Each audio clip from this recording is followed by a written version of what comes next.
नमस्कार दोस्तों, जय माता दी। दोस्तों, आज हम सुनेंगे दुर्गा सप्तशती का 13वां अध्याय, राजा सूरत और वैश्य को देवी का वरदान। दोस्तों, महर्षि मेधा ने कहा, हे राजन, इस प्रकार देवी के उत्तम महात्मा का वर्णन मैंने तुमको सुनाया। जगत को धारण करने वाली इस देवी का ऐसा ही प्रभाव है। वही देवी ज्ञान को देने वाली हैं और भगवान विष्णु की इस माया के प्रभाव से तुम और वैश्य तथा अन्य विवेकी जन मोहित होते हैं और भविष्य में मोहित होंगे। हे राजन, तुम इसी परमेश्वरी की शरण में जाओ।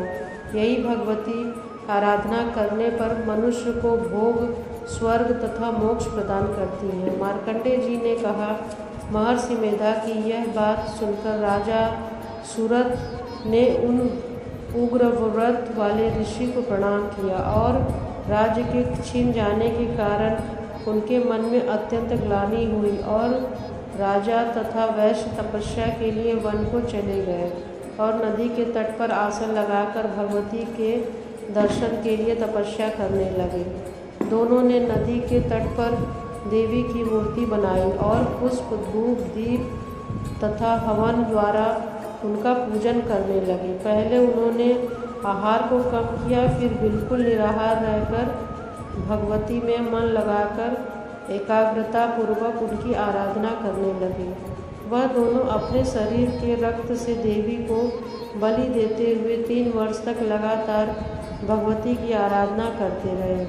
3 वर्ष के पश्चात जगत का पालन करने वाली चंडिका ने उनको प्रत्यक्ष दर्शन दिया और कहा, देवी बोली, हे राजन तथा कुल को प्रसन्न करने वाले वैश्य, तुम जिस वर की इच्छा रखते हो वह मुझसे मांगो।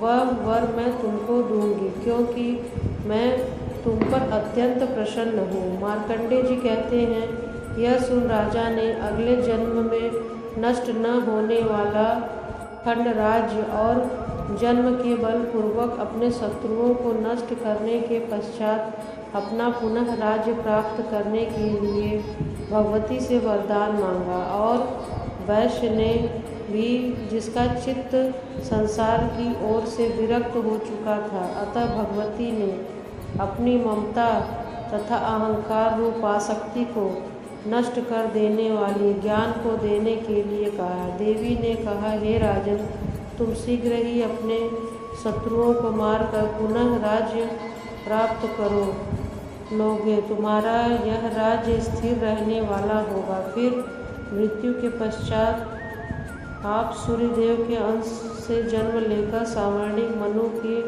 नाम से पृथ्वी पर ख्याति को प्राप्त करेंगे। हे वैश्य कुल में श्रेष्ठ, अपने जो मुझसे वर मांगा है वह आपको देती हूँ। आपको मोक्ष देने के ज्ञान की प्राप्ति होगी। मार्कंडेय जी कहते हैं, इस प्रकार उन दोनों को मनवांछित वर प्रदान कर तथा उनसे अपनी स्तुति सुनकर भगवती अंतर ध्यान हो गई। और इस प्रकार क्षत्रियों में श्रेष्ठ व राजा सूरत भगवान सूर्यदेव से जन्म लेकर इस पृथ्वी पर सावर्णिक मनु के नाम से विख्यात हुए। दोस्तों, दुर्गा सप्तशती के 13वें अध्याय में माँ दुर्गा ने राजा सूरत और वैश्य को वरदान दिया। जो भी मनुष्य अच्छे भाव से माँ की आराधना करते हैं, माँ उन्हें अवश्य ही मनचाहा वर प्रदान करती है। इसीलिए जातक को नवरात्र में माँ की स्तुति आराधना अवश्य करनी चाहिए। इससे माँ मनोवांछित